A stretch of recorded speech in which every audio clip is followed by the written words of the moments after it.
Okay, so we got another McFarlane DC Multiverse figure to open, and this is Azrael Batman, the Knightquest Azrael Batman, which is funny to me because this is more of a Knight's End Batman. He didn't really wear this outfit in Knightquest until like the very end of it, at which point it shifted over to Knight's End.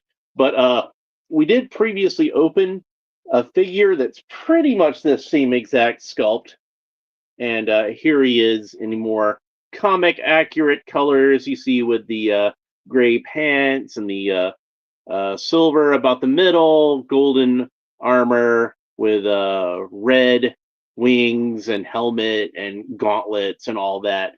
This is how he was colored at the end of Knight's End. Basically when Azrael created this outfit, he was doing that whole subliminal automatic writing programming thing that was put into him by the Order of Saint Dumas, and basically when he made this last Batman costume of his, he basically made an Azrael costume and then just painted it blue, and then of course all the blue chipped away in that final fight, and then he was left with this red suit. But this is a completely different coloring, as you can see, with a black wings, black helmet, golden gauntlets, and a red bodysuit. MHD is here, and he says, I have this unpacked one. Well, that's awesome because he's a great looking figure. But why is he colored this way? Well, I'll tell you exactly why he was colored this way. Is back in the 1990s, this was the very first action figure ever made of Azrael, and certainly the first figure of Azrael as Batman.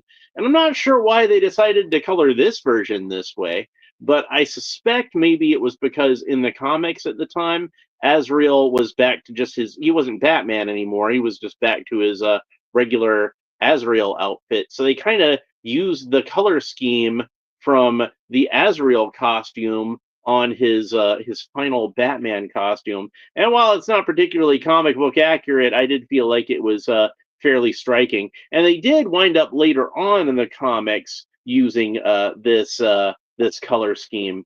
And you'll notice that on the back of the package where we have the artwork, they did not use this costume at all. This was Azrael's first Batman costume. Well, besides, the actual Batman costume. This was the first Batman costume that Jean-Paul Valley designed himself. So, and obviously, like this one, but not to the same extent, it had more of an Azrael type flair to it. Anyway, let's go ahead and open them up. Oh, and I should point out that just like the Troika Batman that we opened yesterday, he does have the classic DC logo on there now, rather than the post rebirth version. They've gone back to the old Milk Glazer DC logo. So let's go ahead and open them up. And yesterday I forgot to read the trading card for the Troika Batman, so let's go ahead and read that one real quick. Real name Bruce Wayne. Bruce Wayne returns to his role as Gotham City's protector, Batman. The Nightfall saga reaches its conclusion as Bruce Wayne returns to Gotham City. A new era begins as Batman reinvents himself to take on a new breed of foe. When the Bat family declares war against the former KGB operatives with plans to take control of Gotham City's underworld, who will come out the victor? Spoiler warning, it was Batman. Bruce Wayne was also cope with his decision to pass on the mantle of Batman to Jean-Paul Valley, and we all know that it does not work out very well. MHD asks, have you seen the gold and black one? No, I haven't. You mean a gold and black version of this one, or the gold and black as Bats? I wasn't able to get that one, unfortunately. I would like to get it. And my Aunt June is here. Hi, Aunt June. Always good to see you. So if I can get this out of here, I don't want to forget the trading card this time, since I forgot the trading card last time. And oddly enough, last time the trading card was on the same bubble as the figure stand, but this time it's not. So there's the trading card, same piece of artwork we saw on the back, but as the Batman logo behind as Bats' head. And there's what the back of the trading card looks like, and it reads Azrael Batman Knightquest data file, real name Jean-Paul Valley, pre-Flashpoint, the stuff that matters. Jean-Paul Valley's discovery of his dying father dressed as Azrael changed his life forever. Brainwashed by the system to become the Church of Saint Dumas' assassin, Jean-Paul worked with Batman instead, standing in for the Dark Knight when Bane broke the hero's back. Unbalanced by his upbringing, Valley became a more violent Batman and wore heavier armor. He later surrendered the mantle to a newly healed Bruce Wayne and set out on his own adventures as Azrael. This one, MHD says, looks good too. So I'm guessing it's a platinum version. I'll have to keep an eye out for that. I would like to have that. That sounds really cool. I'll look it up when I'm done with this video. Anyway, let's go ahead and get him out of the package. So we got the separate double rubber tabs around each of these ankles, and there's rubber tabs around his elbows, and then rubber tabs. Is this like, yeah? There's rubber tabs on either side of him at the shoulders. Get all of those out. I think I have these snips over here. That probably would be a little bit easier than the usual X-Acto knife. And if we can get him, are there more? Because he seems like he's stuck in there pretty good. Oh, there's one more that's underneath the belt that I couldn't quite see. So that's what's holding him in now. Dang, do you think they had enough of these things on this guy? All right, so here he is out of the package. And then we've got the wings. And just like with the last figure, the wings are packed in there separately, not attached to the figure. So we'll peg all those into Jean-Paul in just a moment. 6 of those all together. We still have to get the figure stand. And MHD says hi to Aunt June, and Aunt June has noted that he's a very colorful figure. She is indeed very red. And there's the classic DC logo in white.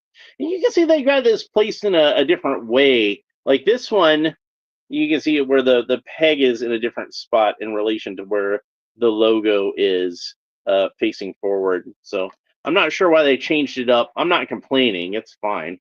So let's go ahead and first we'll talk about his articulation. So popped his head off. Got a little overzealous there.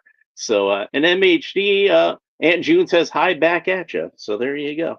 Okay, so as bats can look up about that far, look down about that far, tilt his head kind of quickly from side to side, rotate the head all the way around. Of course, the arms rotate all around at the shoulders, but they're going to kind of bump into this large breastplate here. That's just going to happen. And his arms can move up to the sides about that far. That seems about as far as they could move up anyway, but they do kind of bump into the armor again. So this is not very practically designed armor. He's got a bicep cut, so the bicep rotates all the way around. He's got double jointed elbows. That's about the range of motion you get at the elbows, which is pretty good considering these massive gauntlets.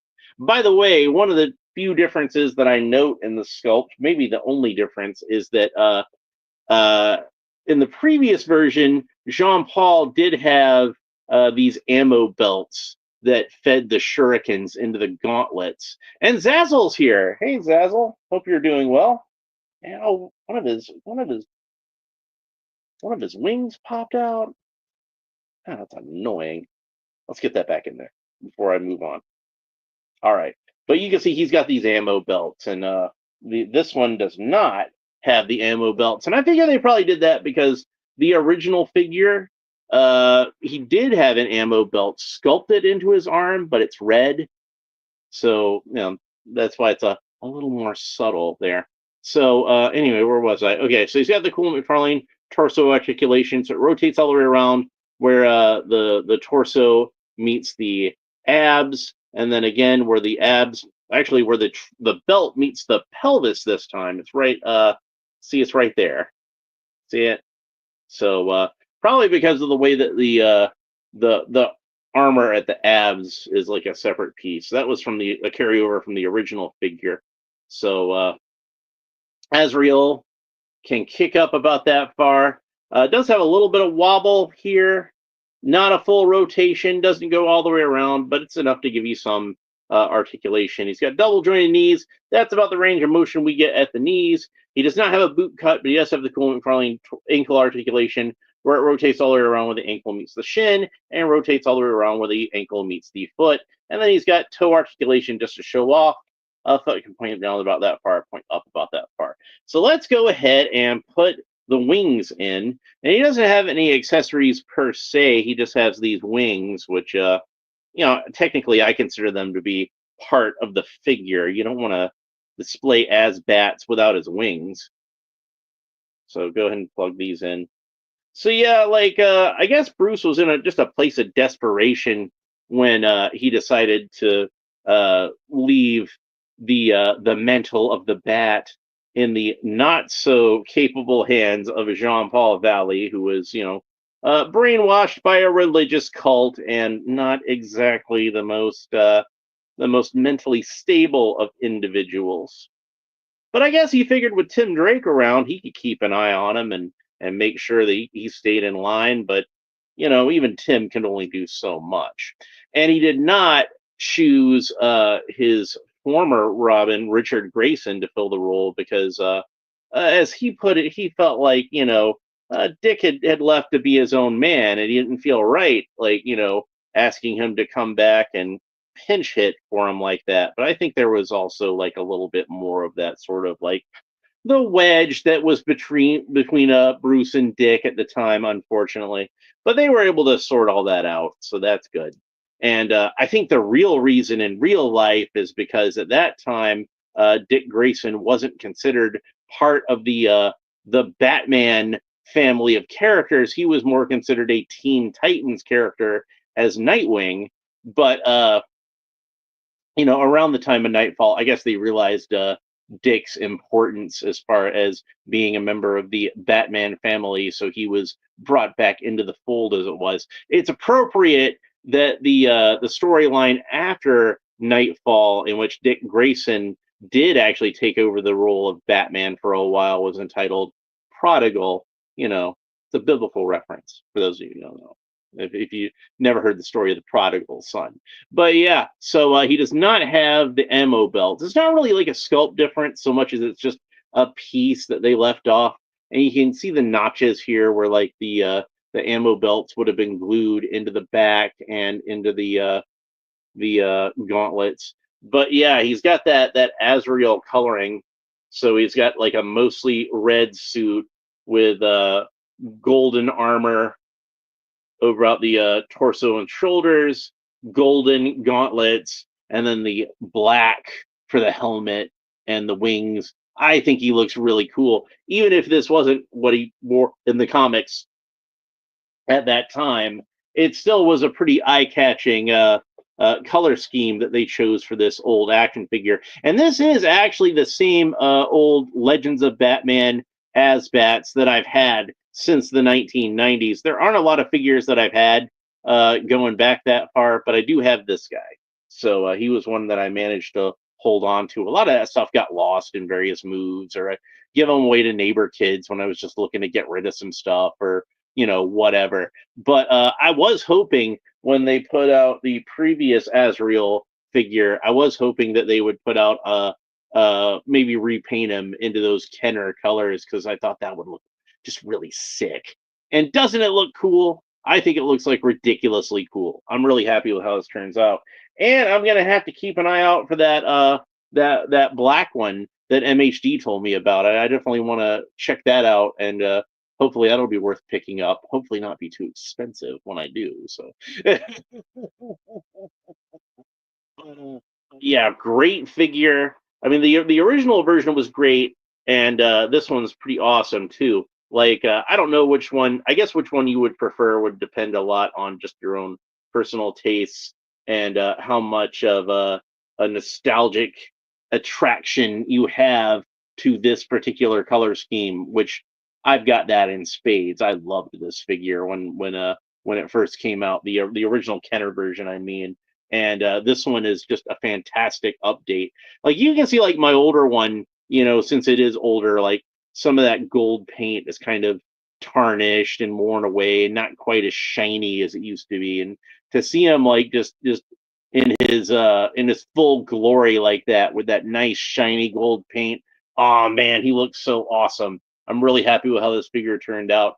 yeah, I might actually like this one better than the more comic accurate version. It's just so sharp and eye catching, and even the gold. It's like you can see that like it's a much brighter gold and much shinier than the gold that was on the previous figure. And the way they did his utility belt and the leg belt, it's more of kind of like that dull kind of dark yellow on the previous Asbats figure, but here it's all shiny gold and it just looks great. And I think he's gonna look really cool if I have him like next to that Kelly Jones Batman. I think that those are gonna look really awesome together. So I'm probably gonna take some shots of that once I do the thumbnail for this guy.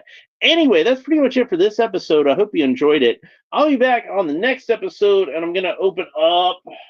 Uh, I'm gonna open up Batwing, and then I'm gonna follow that up. I think with the future state Batman, which I finally want to open up, since those characters are kind of connected. We'll talk more about that.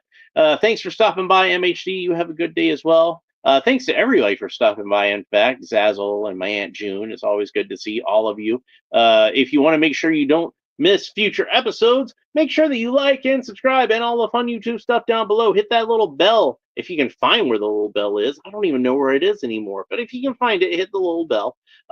Leave a comment. Let me know what you think about Azrael as Batman and what your favorite version of this suit is. But definitely like and subscribe. YouTube likes it when I say like and subscribe, so I try to say like and subscribe a lot because that helps with the algorithm. And the more people like and subscribe, the more that YouTube will put up my videos, and then the more people will like and subscribe, and then they'll keep putting up my videos more often. And that's a good thing. We want more people to like and subscribe, right? That's what I certainly want. But anyway, that's pretty much it for this episode. Hope you enjoyed it. We'll talk to you next time. Bye.